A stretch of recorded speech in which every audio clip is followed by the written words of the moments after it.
Big Shop. Ang pangalan sa store kay Kohi 10 yen pancake. O jud nitong nagtrending na sa Facebook ba, coin pancake kanang daghan kaay siyag cheese. Makita ninyo diha ang mga prices sa taas, tapos pwede pud mo order og mga drinks sama sa cold coffee and frappe.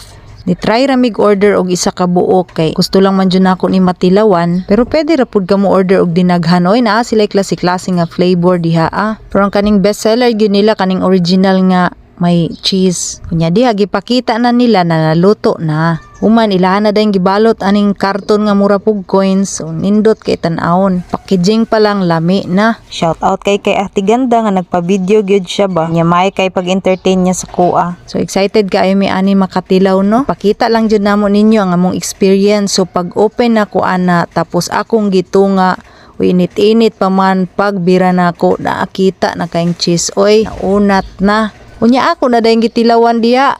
Pagkalami lagi guys. Init-init pa siya guys. Unya murag bubblegum aning unat gyud diyang cheese ba. Mozzarella gyud siya kaayo. Kalami.